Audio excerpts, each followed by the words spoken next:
Hi, I'm Nat. And I'm Guy. And welcome to the first episode on our new channel. Yes, so we had to break them up. We have a channel that started in English when we were back in Canada, but now that we're in Mexico, we split them up because we had so much support for our Spanish-speaking content. So now that one's going to be Spanish and this one's going to be English. Well, let's get right into today's news. Sure. What are the hot topics? Disney's Q4 earnings call. The Mike Tyson and Jake Paul fights tomorrow. It's absolutely free. So if you have a Netflix account, you might want to watch that. Then Matt Gaetz nomination for AG and all the hoopla surrounding that. The FBI raids the home of Polymarket CEO. And finally, Viktor Orban, what is his future? He's positioned very well to be the leader of the EU. Yes. So let's go into Disney. Yes, so what's happening with Disney? Oh, There you go. some switcher problems. Okay, why don't we just go right into the article? Okay. We're just going to dizzy all our viewers. But okay, so they had the Disney earnings call today, and they were trying to focus on, the things that they've done well, which is few. And Well, before the Disney's the Disney earning call went off, Nelson Peltz had an interview, and he said if the Disney stock went below $80, he would try for another hostile takeover. If you don't know who Nelson Peltz is, he's a conservative investor that often comes in, does hostile takeovers, and revamps the company into more conservative style values, which Disney may be in real need of. He's also the person that rekindled the spark between Elon Musk and Donald Trump. So a lot of things that are going to happen in Disney's future, and they shared it on the earnings call, such as their streaming and their ESPN betting model, may not go through under the Trump administration. So it would be interesting to see. yes, and I mean, their subs went up for Disney Plus, but we are seeing a lot of, mainstream media. Let's not forget that Disney is also ABC. They're kind of suffering with ratings right after the elections now, as a lot of people are noticing and wanting to move away from mainstream media and more into this. Well, I think the big news is, and every time I listen to a quarterly call from Disney, they're always touting this, the future of their streaming, which is through ESPN. If you don't know why, they're trying to change legislation, and they're really going hard on a model of putting ESPN app onto people's TV through Disney and Disney Plus, so people can bet directly from their TV. And this has a huge influence because they'll be having children on their Disney Plus being put right through to ESPN and hooked onto betting. In a Trump administration, they're going to need favorable legislation to get this thing through and passed. So we'll have to see what happens. Well, I mean, Trump did get one of the things that kind of got him elected were the betting market. So I don't know why they would be against that. Well, I think we're going to go into the betting markets a little bit later, but this is sports betting. It's a little bit different than political betting. Political betting isn't considered betting. It's considered a futures market, a prediction market. That's why it's not considered gambling, and that's how they were able to get it passed. I'll get into that when we go into the rating of the CEO from Polymarket. And I mean, other than that, Disney's also not doing so hot. I mean, we have, for example, the Snow White movie is it was supposed to come out by now, and they were touting like Deadpool and Wolverine as being this big boost to them. I don't know how much they spoke about. Well, they didn't bring up Snow White at all. They avoided it like the plague. And especially with Rachel Zegler saying what she did against Trump. Yeah, what I'm going to say right now, and I mean we can see right now on screen, that she basically hopes that harm befalls Trump and all his voters. And as you can see right now on screen, she's saying, "I find myself speechless." If you don't know who Rachel Zegler is, I did a whole video about her on our other channel now. Talk that she's one of the most progressive Hollywood stars out there. She started by tanking the Snow White movie even before it started by saying that she wanted to be this empowered Snow White where she doesn't need a prince, even though that's the whole point of the story. And what a lot of people fell in love with all the way back when it was released and up to now. But she says, "I find myself speechless in the midst of this. Another 4 years of hatred leaning us towards a world where I don't want to live in, leaning us towards a world where that will be hard to raise my daughter in, only because she won't be able to get her daughter abortions, because instead of raising children to, no She has a forms of daughter? contraception. No. Oh. Their imaginary daughters, all the progressives. Well, that's all are liberals saying have and are talking- imaginary daughters. Exactly. They're talking about their imaginary children, and it's going to be such a horrible world where my daughter won't be able to get an abortion because I don't teach her to, practice safe sex and the consequences of it. Before we go on with Rachel Zegler, the one question the Bob Iger did avoid was that they started asking political questions about Trump, and then the moderator of the phone call completely changed the subject, Well, and of it was course. very noticeable. Well, yes, they had to, and she says, leaning towards a world that will force her to have a baby she doesn't want. To not have a baby that you don't want, just don't have sex with people that won't respect you or want to marry you. But they seems to be very hard for them to not do that. And says, leading us toward a world that is fearful. I shouldn't be this shocked, but I am. I am heartbroken for my friends who awoke to fear this morning, and I am here with you to cry, to yell, to hug, to wax poetic on how the left continues to fail us in forging a new path forward. This loss should not have been, and it certainly should not have been by so many votes. I echo Ethel Kane's statements more than anything. May Trump supporters and Trump voters and Trump himself never know peace. So this is kind of like a call to action, similar as the ones that she has made, also very progressively about. Yeah, but now it's very obvious when Palestine. people make statements like this and they're attached to movies and corporations, it's going to only hurt the bottom line. And Disney's really hurting right now. So this is going to really be a red flag for anybody to go into business or to hire her as an actress. But I mean, this girl is a special kind of stupid, because her co-star for Snow White that was already doing bad, it's been having to go through reshoots. They had to change the whole no dwarves because... Well, isn't the Wonder Woman girl? Yeah, Gal it's Gadot. Gal Gadot, Yeah. who served in the IDF, the Israeli Armed Forces. Well, she's the one and hired. now Rachel Zegler did a lot of commentary about Palestine and freeing Palestine and Gaza, and essentially going completely against her co-star. So any kind of red carpet, if they even have one, if this thing ever gets released, it's going to be incredibly awkward for both of them, especially Zegler, because she's stupid. Well, it's going to be interesting if they ever release it. I think they spent too much money to toss it in the garbage bin. I know when I used to work in film that a lot of movies just got shelved and never released. I think too much money has been invested, so I don't know, but the counterculture on this movie and the amount of online buzz against the movie could really hurt Disney's image overall, so I don't even know if it's worth releasing. Yeah. Also on the earnings call, it was very interesting when I was researching Disney a little bit, 1/3 of all their profits actually come from Disney World in Florida.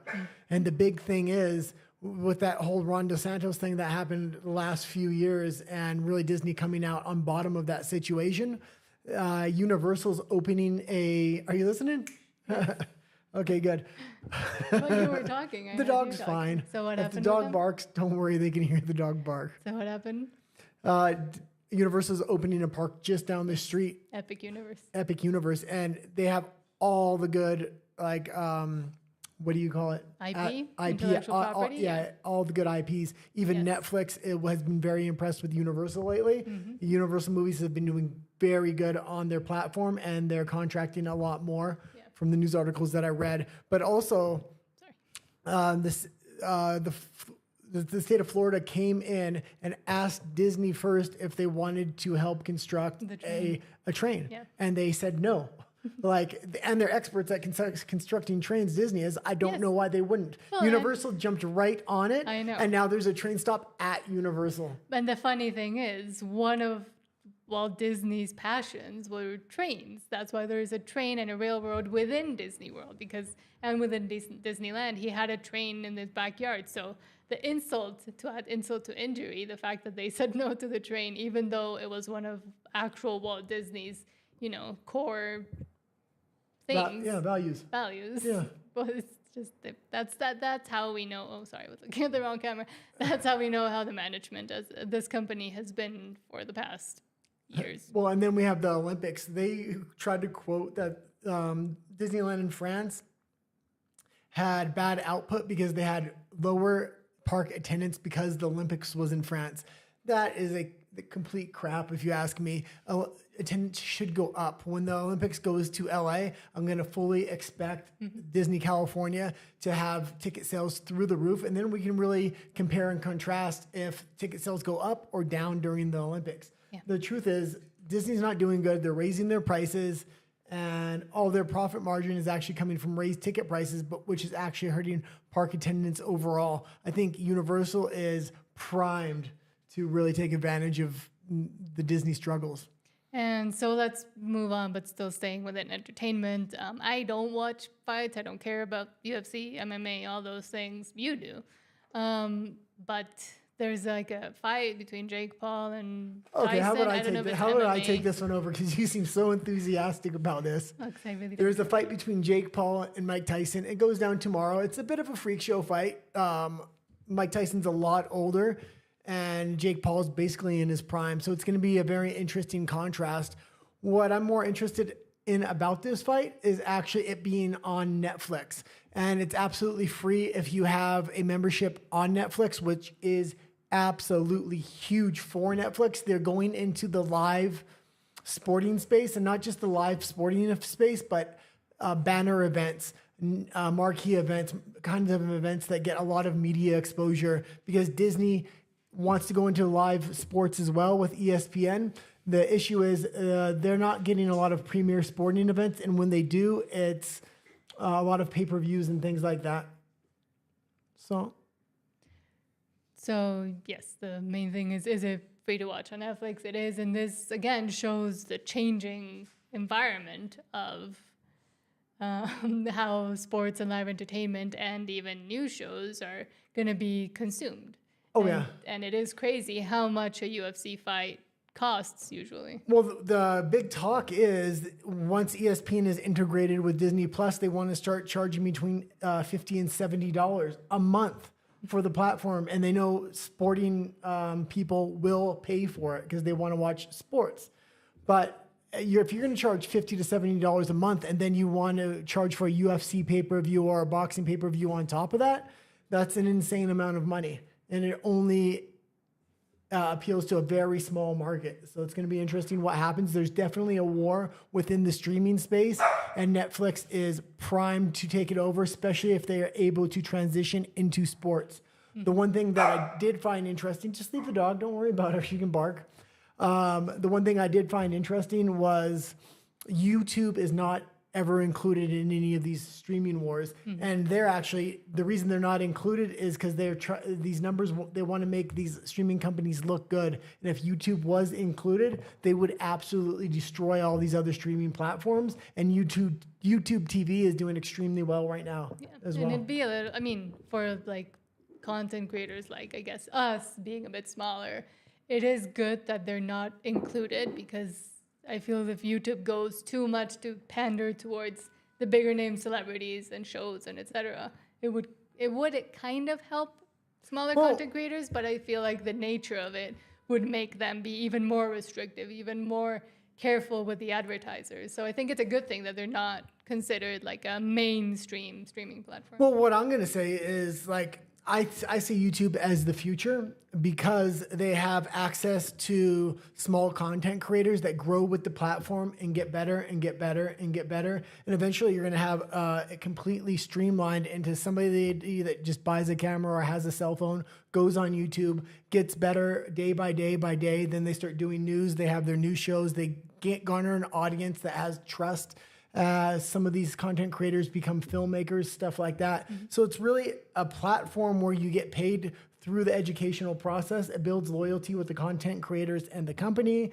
And man, they're really going to be able to produce homegrown talent eventually in the future. So it should be interesting. And I mean, they have already produced a lot of homegrown talent. And within this conversation is also Rumble and the importance of Rumble and kind of helping it grow, because if one day YouTube does decide to go all more sensorial than it already is, well, then at least there's an alternative that values. Well, I really like Rumble because Rumble's speech.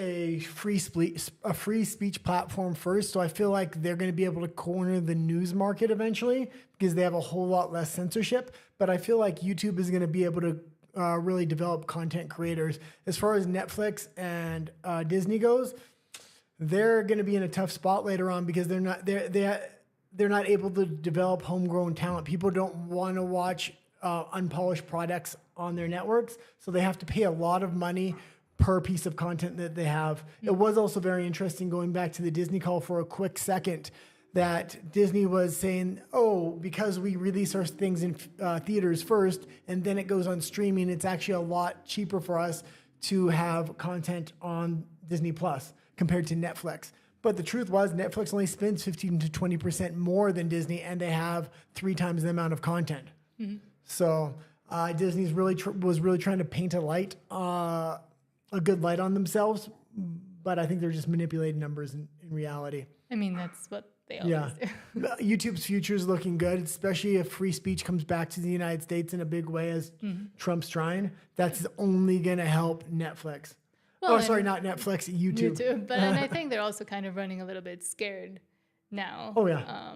In YouTube. And like we saw all of these tech CEOs and congratulating Trump. I mean, Mark Zuckerberg saying that he admired him after the whole attempt on his life, on Trump's life, how he admired him. And I think all of the people that work for them are starting to realize, like, oh, this is real. Now we might not get our way with the whole DEI and wokeness and progressiveness that they've been injecting into these companies for the past 10 years. So it might be a good thing that, I believe it was Sundar Pichai, I don't know how to say his name, from YouTube, also congratulating Trump and kind of hopefully they want to stay on his good side and not get investigated, because I'm sure all of these tech companies have really murky things that they've done in the past that they don't want to come out, especially during the pandemic era. Well, Trump has the House and the Senate right now. If he wants to pass legislation to restrict these companies, or if these companies don't get in line right now, it could be a very rough couple of years. And I don't think Trump's just in there for 4 years. I'm looking at a 12-year term, meaning not just Trump, but you're going to have Vance, RFK, all the real political talent that people trust right now are on the Republican side. So it's not like you can just wait it out for 4 years and a new Democrat's going to get in there. It really looks like there's going to be some major reforms going on, especially in the free speech and media space. Well, MAGA is going to be at play, even if it's not Trump. Yeah. And speaking of MAGA coming in with force, I mean, we're seeing a lot of the Trump appointments coming out slowly, some of them causing shockwaves and making liberals' brains melt, especially on MSNBC and ABC and CNN and all the mainstream media agencies. But we saw that even now they're saying that Republicans are stunned and disgusted at Trump taps Matt Gaetz for AG. And I don't think it's all Republicans. It's just the rhinos that are going, Well, this is the uniparty. This is the Democrats, the Republicans, and the old school media apparatus that are really going to try to hit these MAGA candidates. But they don't really have any choice, because if they don't certify Trump's selections, he can call an amendment and a recess to them and then have them temporarily appointed for 2 years. And I think that's really the play. You shouldn't negotiate with these people right now. There's major reforms that have to be done. And Matt Gaetz is going to be great. It's very interesting when I was watching liberal media to see what their thinking is. And they're trying to say that he's appointing people that have no expertise. But that's completely untrue. Matt Gaetz is a lawyer. He's involved in politics. So he's actually the perfect candidate that understands both worlds. And he would make a great AG. And right now he's a congressman. And he used to be a lawyer. So it worked great. He studied law. To go back to the point that they're saying they're not appointing any experts, Tulsi Gabbard, she was appointed as what? Director of Intelligence. National Intelligence. So a director of national intelligence, which is great for her because she has a long career as a military officer. So again, she does have experience. So every time the liberals are saying these people don't have the experience, they do have the experience. They're just scared to death of what could happen, and they're trying to make lies. Yeah. And with the whole Matt Gaetz nomination for AG, a lot of his dark past is coming out, and that's why they're saying that these Republicans and everybody is scared about this. Let's see what they say. Scandal-prone right-winger in the nation's highest law enforcement role. It's a step too far for many. We want him out of the House. This isn't what we were thinking. Quipped one House Republican. Who knows which one they got to quip that? Probably a rhino. But essentially, why they're so scared about Matt Gaetz is because they launched an investigation against him starting in 2020. It went for 2 years. They didn't find anything. He was accused of crossing a minor across state lines, to put it for the YouTube. He's census. paying they're saying he's paying for a prostitute with his Vimeo account. But there's We no... can't say any of those words. But they there's were no real saying that it evidence was a of that. minor Yeah. and there was no evidence. And eventually they started to drop the case. They actually, one person that was going after him, that was an ex-FBI agent, got arrested, and he's been charged for 5 years because he was trying to bribe the Gaetz family to make all of this go away in his kind of ex-capacity as an FBI still involved person. And that got dropped, and now there's this House Judiciary Committee investigation on him as well. And it's another reason why they're saying that he quit and that why he's getting nominated, so all of these things don't come out about him. But in reality, it is because they don't really have much that he is now deciding, I'm just going to quit because this makes a lot more sense. Matt And Gaetz now is a pit bull. and they're scared because they went after him for so long. What's Just like they going did to come Trump. out, and what are they going to do now that he is going to be essentially way higher than any of The them? Democrats had a pit bull in there, and now the MAGA Republicans are going to have a pit bull. And the reason that they're so scared of this isn't a Republican pit bull that they can play politics with. This guy is MAGA, and he has a mandate to clean up government. He is going to go after these people so hard, and I can't wait to see it. I really hope if he doesn't get nominated, they call a recess and put him in for the next 2 years. Mm-hmm. And I mean, he's just one of the many announcements that have come up.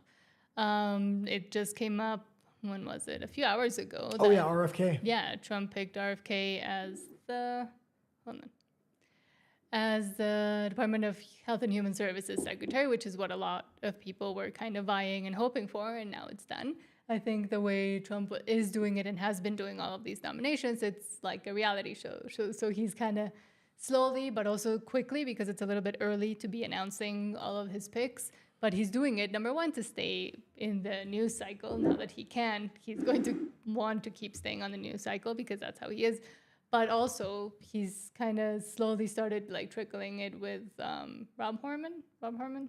Yeah, well, the border agency you guy. know and he's going to Kelsey and Matt Gaetz. Well, he's going to clean it up, and the people that he's appointing are going to clean it up because, number one, they're experts in the field and in the appointments they have, number one. But number two, every single appointment he's making, or the majority of high-profile appointments he's making, are people that were attacked by these very institutions. That's so why Matt Gaetz was attacked by the AG. Tulsi Gabbard was attacked by the intelligence.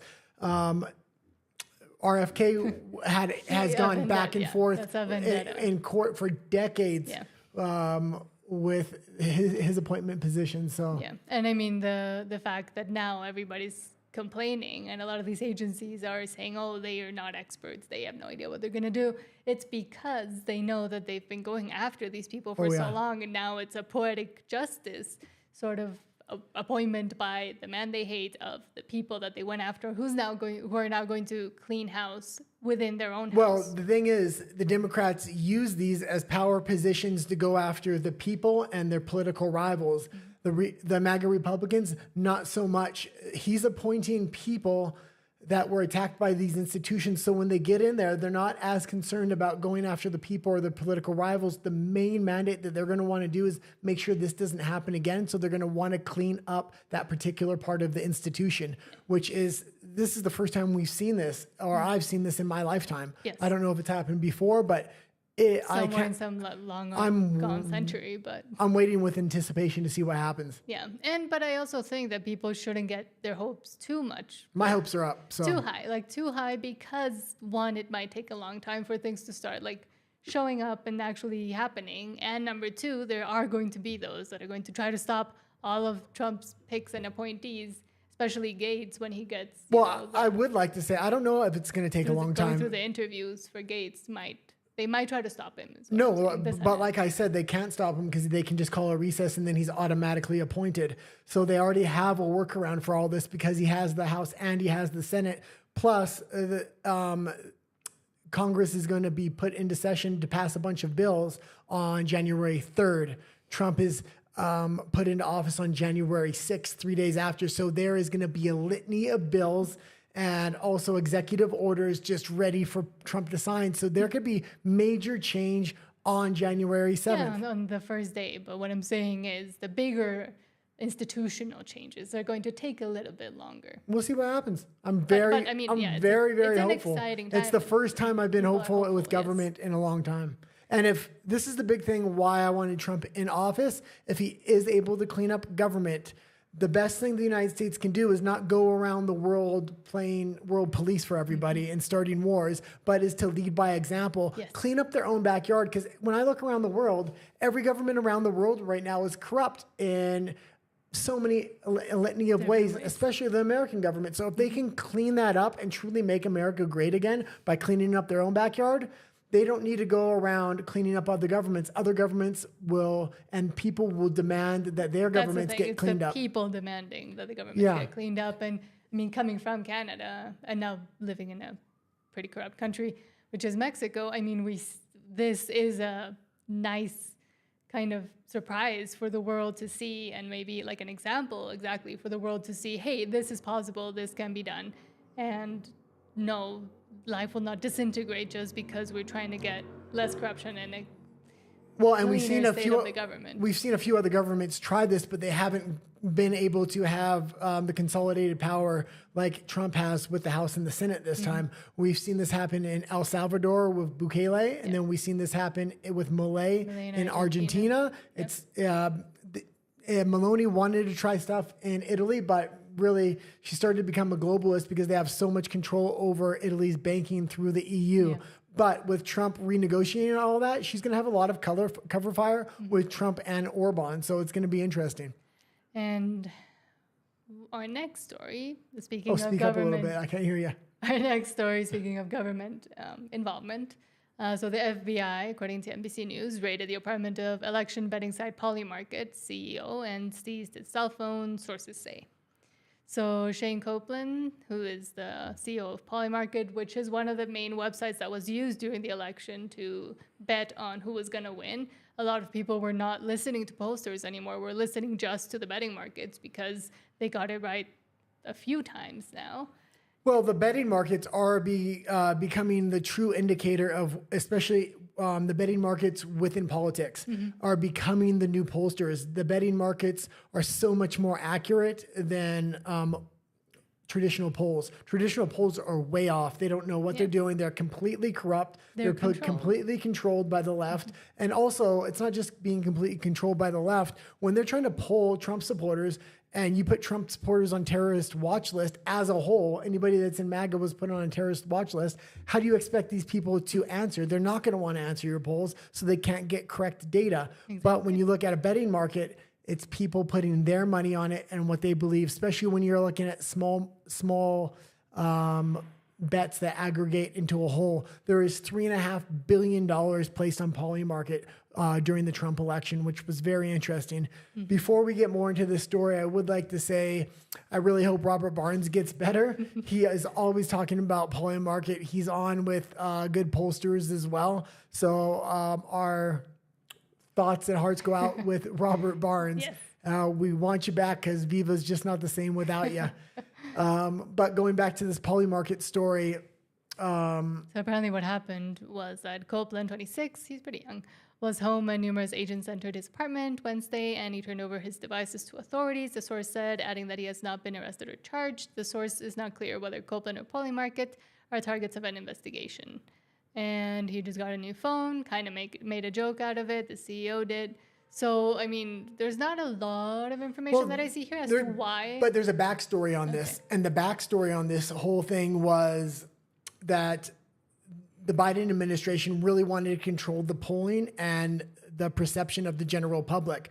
And because they controlled traditional polling, the only way the general public would have to see outside of that general polling were betting markets. And betting markets were becoming extremely popular, not just for betting, but as a resource to write articles and for the general public to understand who was actually winning the election. And all the betting markets were really swaying heavily towards Trump.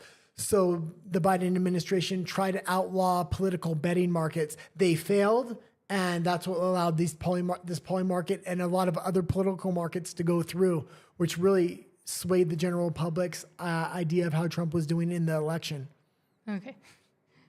Got it. I don't follow like the markets or the betting odds. No, but the Biden administration was completely trying to do some crooked stuff and shut down betting markets so the general public would only have polls to listen to, which they controlled.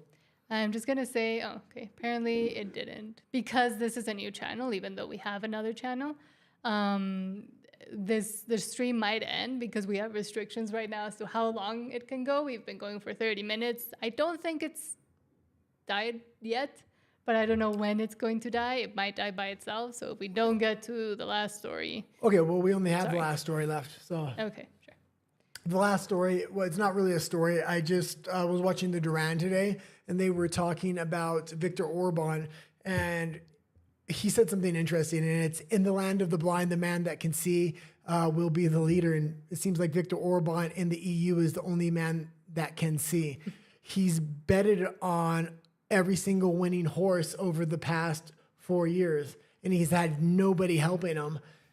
He was praying to God Trump was going to get in because this is going to give some cover fire for him to negotiate and things like this. But he's on good terms with Russia, with China, with the Trump administration. He's kept the door open to the EU, even though they've treated him like complete crap. So he's in a very good position to negotiate new trade deals and things like this. The EU is going to have to actually look to him to negotiate these deals with Trump, I think.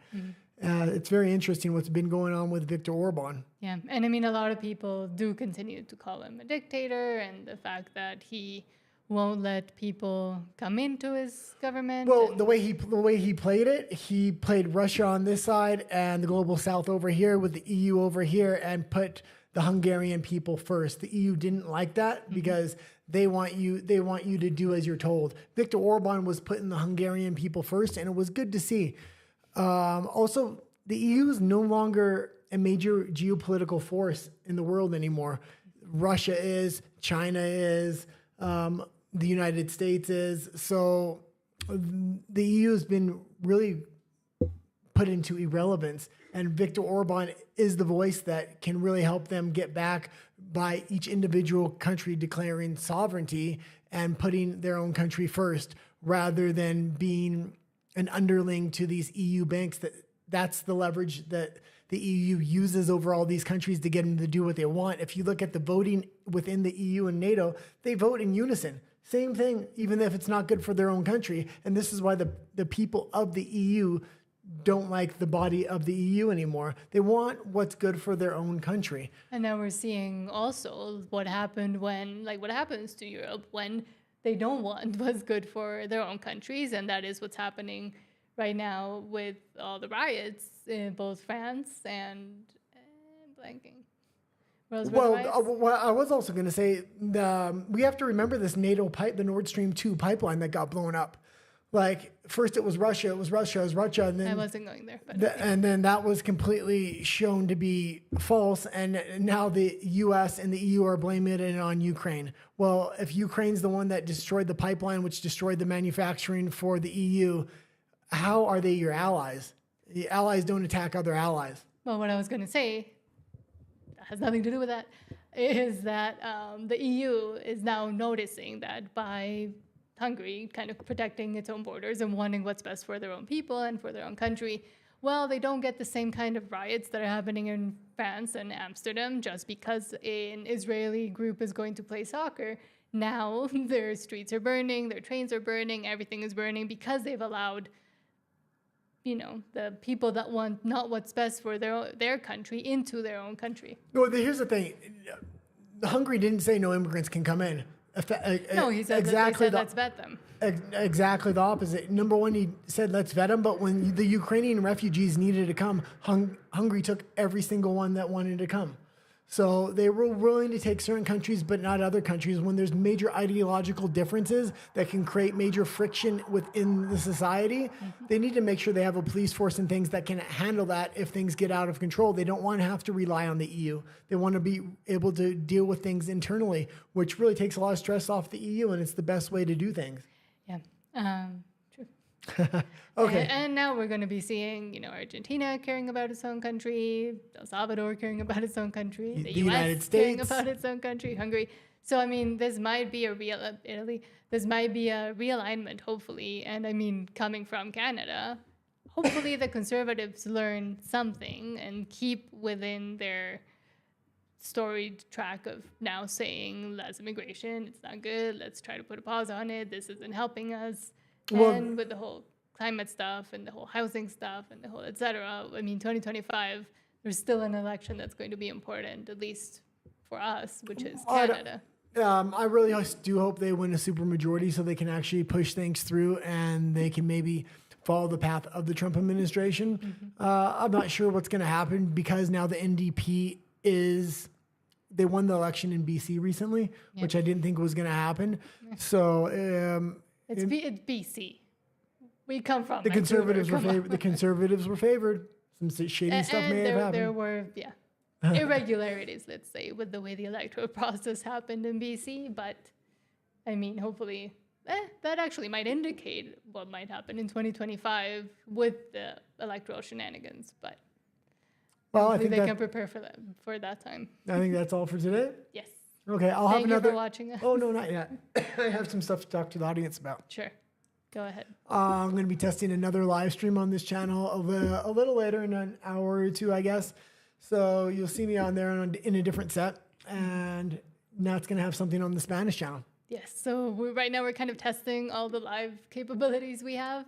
The Spanish channel will now be just dedicated to Spanish videos. There will be edited videos going onto this channel as well. So it's not just going to be live streams, but those are going to take a bit longer. And they're going to mimic almost, be very similar to the ones in the Spanish channel, but for different audiences. So please subscribe to this channel now, like the stream, I guess, and just wait because there's going to be a lot more content and stuff coming up for you soon. So have a lovely rest of your evening, and we'll see you soon.